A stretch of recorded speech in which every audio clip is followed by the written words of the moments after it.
welcome back. Clearwater Jazz Holiday Jazz Master Virtual Sessions. Young Lions Jazz Master Virtual Sessions. Brandon Robertson is back with us. What's up, Brandon? How y'all doing? How y'all doing today? Doing well. Feeling blessed. Nice. So, Brandon is back with a topic. We're going to be talking some jazz theory today, 2-5-1 progression, part 1. And Brandon has been no stranger to Clearwater Jazz education and outreach. In fact, Brandon has I was just trying to count these, Brandon. I think this is like the 23rd virtual session that you've done with us. Wow. Or close to it, which is just incredible. And they've all been so awesome. I'm looking back at there's so many things that you have covered. From more to cover. I mean, you've done stuff like, where do I begin as a professional musician, raising the bar, preparing for performances, to things like thinking like a horn player from a bass perspective. We've had some guests with you talking about, there was a great one where you had a guest vocalist with you, and we talked about accompanying a vocalist, and some business kind of stuff about like negotiating a gig, which I know was really helpful and valuable to some young players. And you even got in a little bit on the conversation with series, where we had Jamison Ross here with us, which was amazing. And our What I Love About series, for those that don't know, these are sort of like deeper dives into some jazz musicians that have been inspirational to the educators working with us. Some are jazz legends, and others are just more contemporary players that are just really great. And Brandon did one on Paul Chambers. He did one on Jaco Pastorius, and I know he's going to be doing some others there too. So check out the studio at clearwaterjazz.com. And on the studio, you're going to see all the archive sessions, so you can watch these again. And you can also listen to them on a podcast we have. You just have to search Young Lions Jazz Master Virtual Sessions wherever you stream your podcasts. And they're available on most major platforms. You can check them all out. Check out Brandon's in particular. And the other thing you need to check out from Brandon, plug time, based on a true story.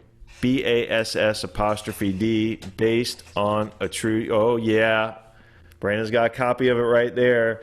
This is such a great album. It's his first debut album, and it was released, I think, the fall of 2019. Yep. All the way to number 16 on the iTunes Top 200. Check it out. It's great. Brandon is an Emmy-nominated music director, professional upright electric bassist, composer, music educator, and a lot of other things. We don't like labels here. He's just all those things, man. From Tampa, Florida. He completed his BA in music from Florida State University in 2009, Masters of Music and Jazz Studies in the spring of 2016. He is the Director of Jazz Studies and Director of the Florida Gulf Coast University Basketball Band at Florida Gulf Coast University in Fort Myers. In 2018, Brandon was nominated for an Emmy Award for Best Documentary for Educational Collegiate Programs featuring the FGCU Jazz Ensemble.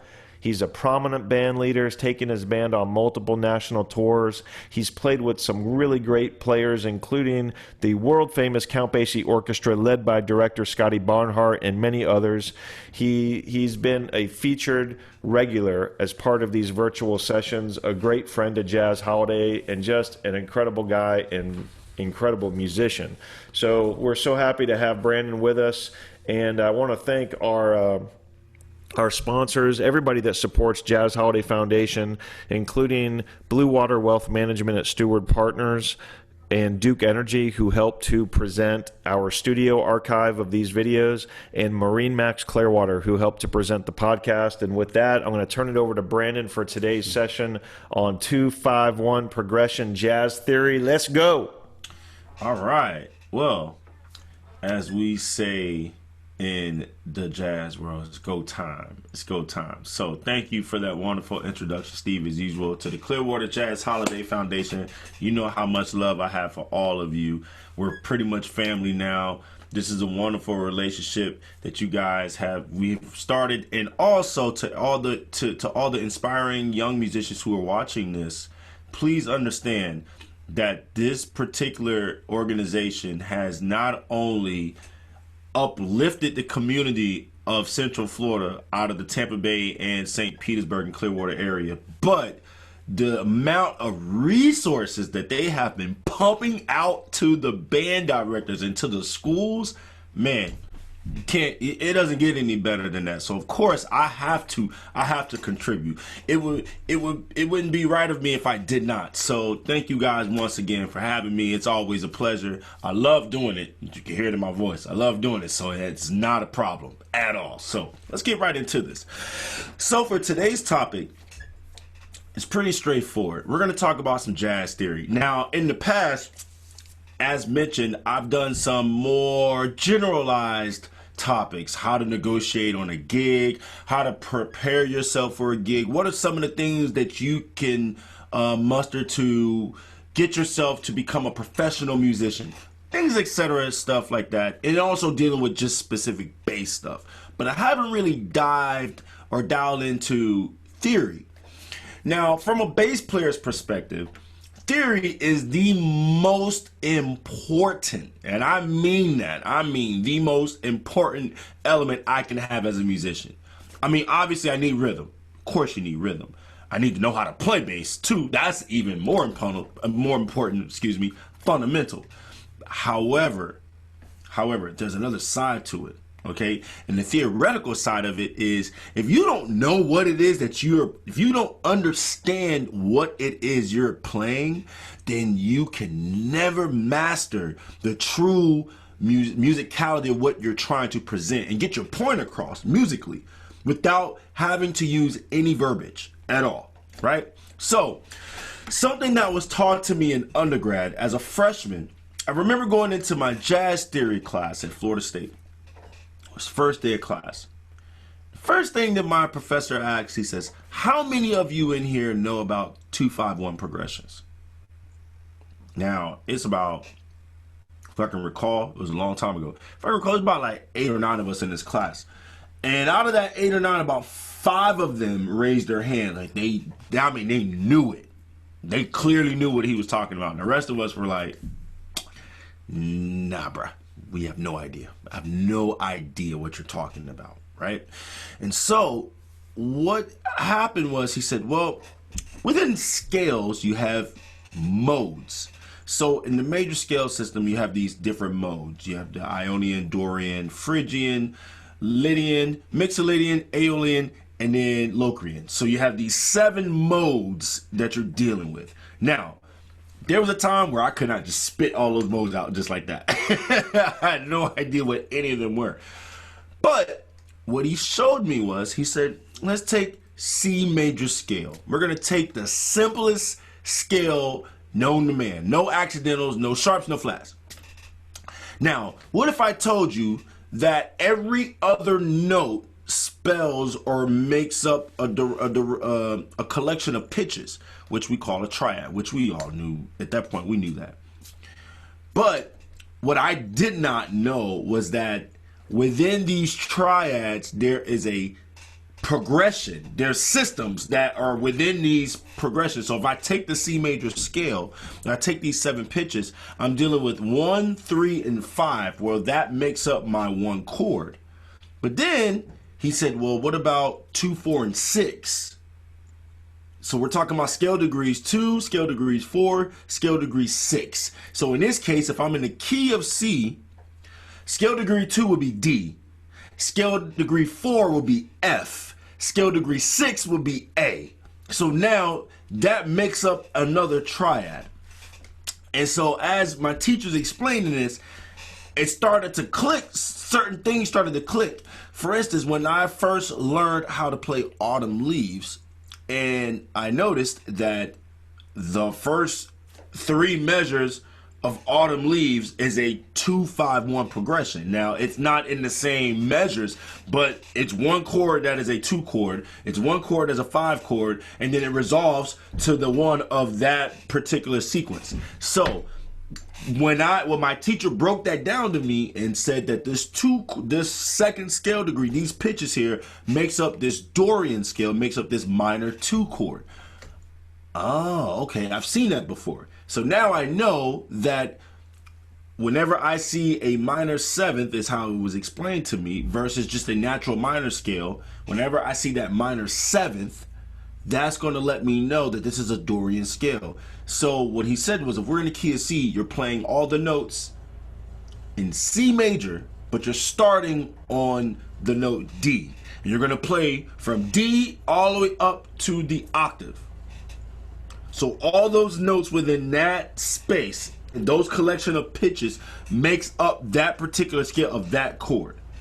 So that is where the connection started to make. Now he said, now we're going to keep moving up these pitches. So we went through each one. We went through the Dorian, then we went through the third sequence of pitches, that we went through Phrygian, then we went to the next sequence of pitches that made our Lydian chord, then we went to the 5th chord, which is our Mixolydian. Now he said, now this 5-7, now this chord in particular has a important note within that chord, because that important note, as we learned in basic theory, it resolves, it's a leading tone that leads to the 1. So that chord, if we're in the key of C, is a G. That note, that 5th scale degree is a G. So we spell a G7 chord, which will consist of G, B natural, D natural, and F natural. Okay? So you have scale degree 5, you have scale degree 7, you have scale degree 2, and then you have scale degree 4. Those 4 pitches, right? And so now that middle pitch, that middle note, that 7th, that scale degree 7, which will be considered, which is the 3rd of that chord, is the leading tone. So as important, when I started understanding, like, okay, this is why everybody says that the 5-7 is important, because of that resolution. This is what I learned in basic theory. So I was learning, by the time I got to jazz theory, I had already taken basic theory. So it started to click. Certain things were able to transfer over. What's very important to know about these 2-5 progressions is that in jazz, these are what we call our center points. So our points of resolution. Okay? So behind me here, I'm gonna scoot back a little bit. I'm gonna grab my bass real quick. Okay, I'm gonna demonstrate something. Now, let's do this. We're gonna lift this up for a second. All right, so gonna demonstrate something. So if we're talking about the key of C, I'm gonna demonstrate this on the bass. So we have an open D, open G, and then we go to our 1. So if I'm describing a 2-5-1 language, is what the next part of what my teacher was trying to teach us.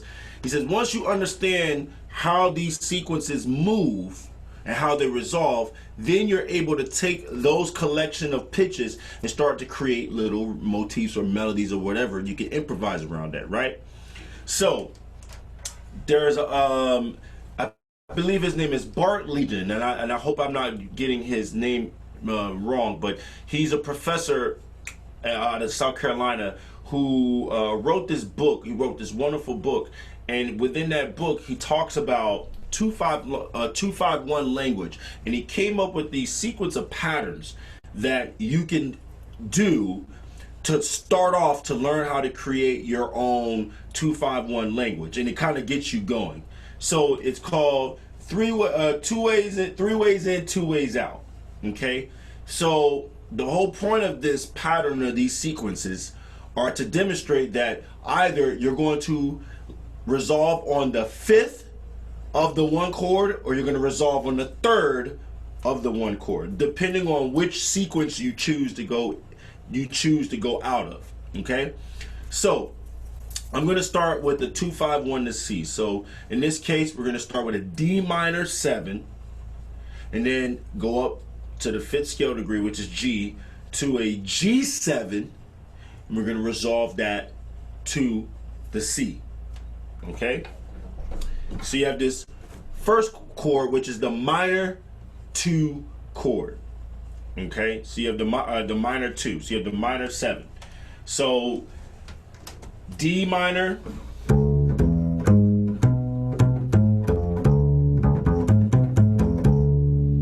then you go to the 5 chord, which will be the G7. G7.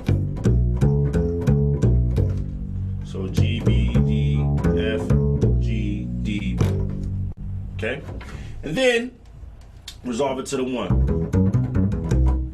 So now what you would do is take these scale degrees and you would do these patterns that would resolve on one of those 2 strong notes that I specified earlier, either the 5th or the 3rd. So the first sequence, you would outline the minor 2 triad, 1, 3, 5, 7.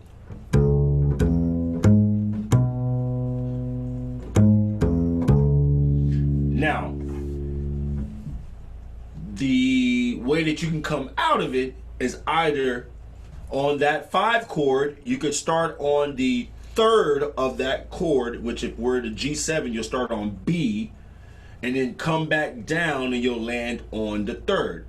Or if you start on the 5th, you'll land, if you land on the 3rd, you'll land on the 5th. If you land on the 5th, you'll land on the 3rd. So it's always reversed, okay? So if I go here on this minor, D minor 7, so here, now on the G7 chord, I'm gonna go 3, 2, 1, 7. So B, A, G, F natural. So on the G7 chord, I'm starting on the 3rd. So 3, 2, 1, 7.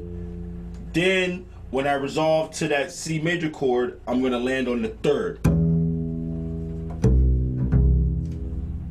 So I'll play it in time so you can kind of hear how it resolves.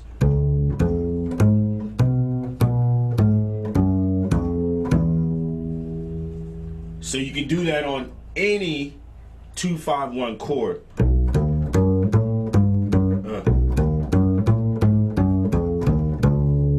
Do that on B flat. You know, you can do the.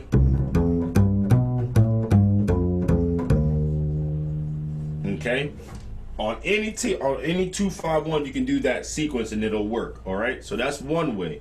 So now the second way is when you want to ascend. So if you want to descend, you would do that first pattern that I just did. 1, 3, 5, 7, 3, 2, 1, 7, 3. But if you would like to continue, for instance, give me 1 second. Raise this up. All right. Cool. All right. Okay. So if you want to continue the line by ascending, then you will go 1, 3, 5, 7. But instead of going 3, 2, 1, 7, you're going to go 3, 5, 7, flat 9, 5, and you'll resolve on the 5th of the chord. So this is ascending. 1, 3, 5, 7 on the D minor 7 chord. Now we're on the G7 chord. 3, 5, flat 7, flat 9. You land on the 5th of the C major chord. So now you're on the 5th scale degree, which is the G. So that was one of the sequences that was taught. So now you can do it the other way. So now you can start on the 3rd and go all the way down. So if I was starting on the D minor 7 chord, I can start on the 3rd scale degree and go 3, 2, 1, 7, 3, 2, 1, 7, 3.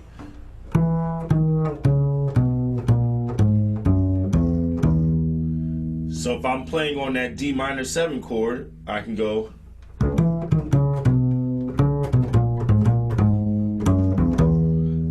And then I'll land on the 3rd of the C major chord. So you have all these different variations and these different options. You can either go like this, So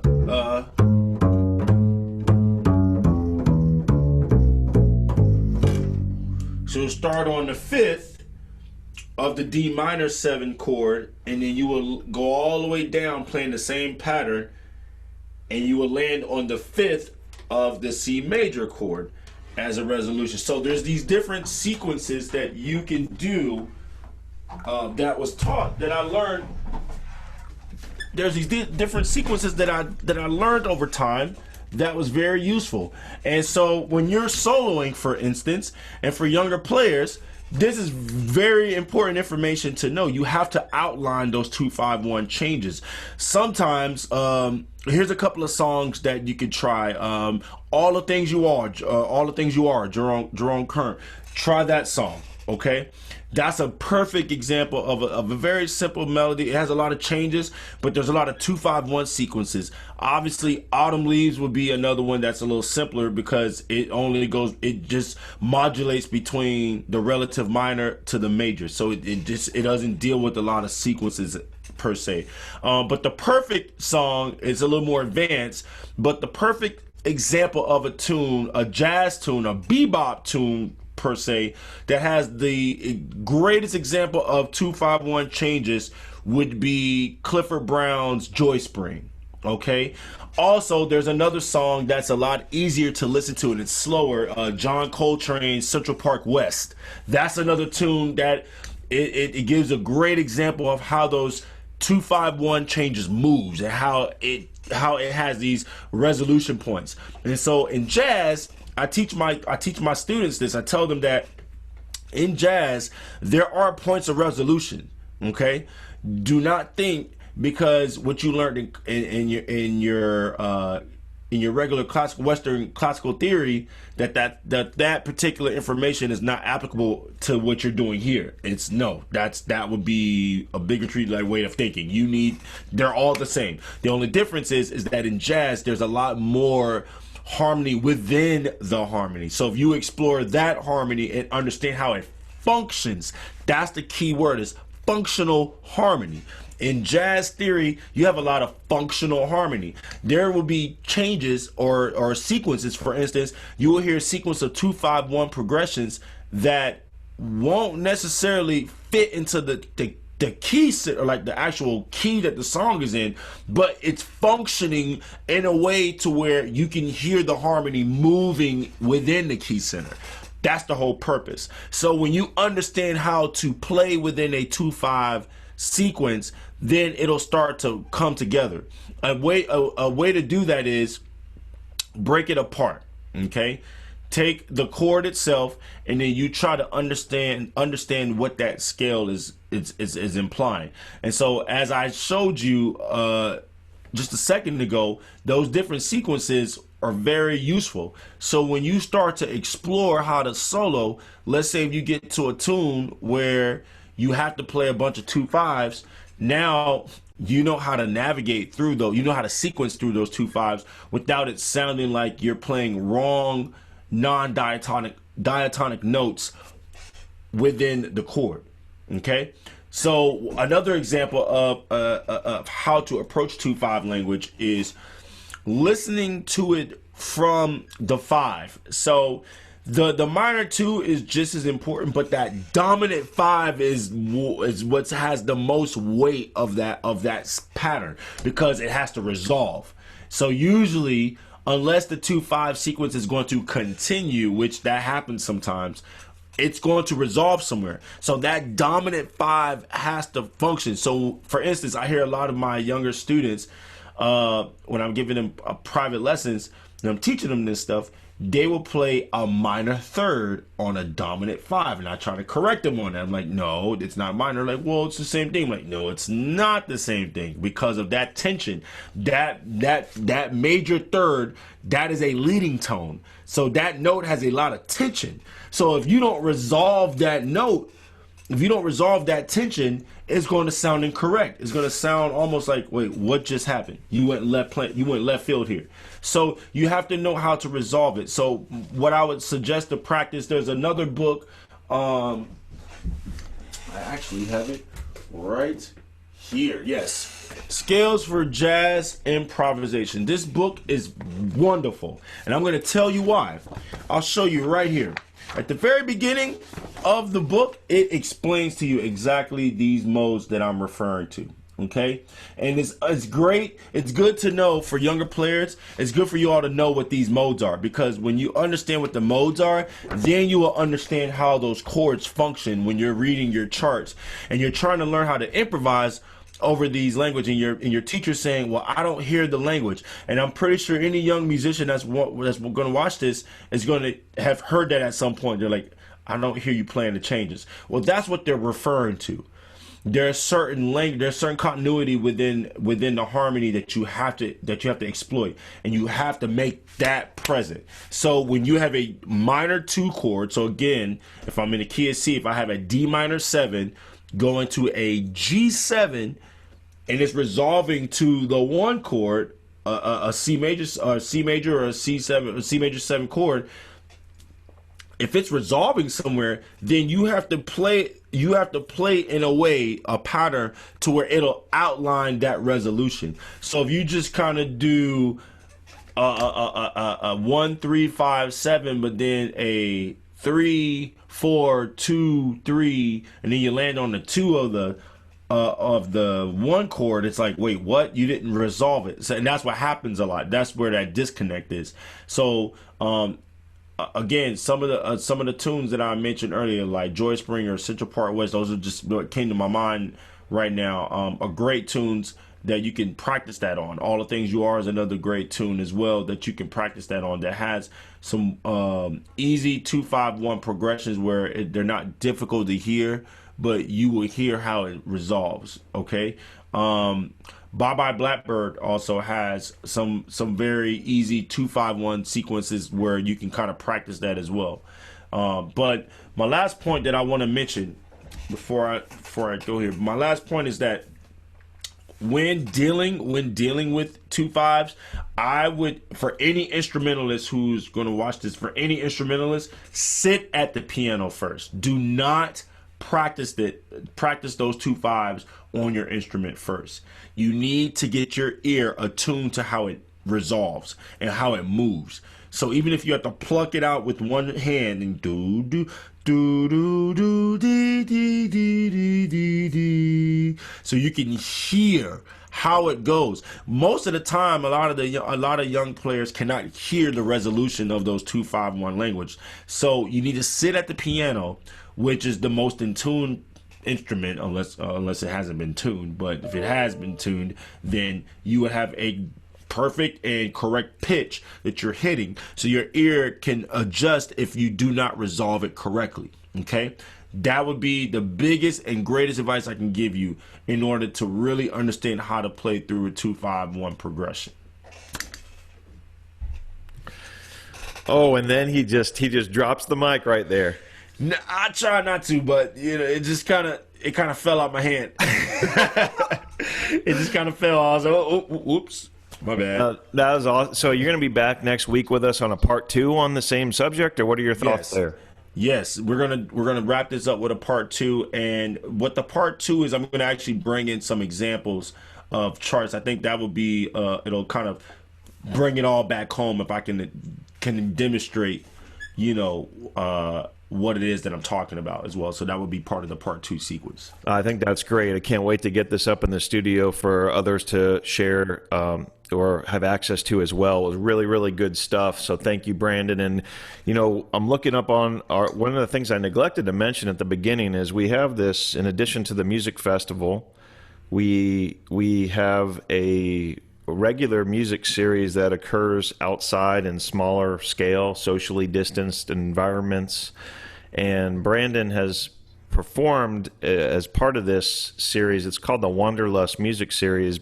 He is bringing his trio back in August to the Evie's Bistro rooftop concert experience that we do. It's just a beautiful setting, and he has a featured trumpeter with him that night, Dan Miller, which is just so cool that we were able to kind of put this together with Brandon. So not only do we have Brandon, but we have Dan with us. Dan spent I think 11 years touring with Harry Connick Jr. Orchestra, and has played he's just such a wonderful addition and asset for us here in Florida.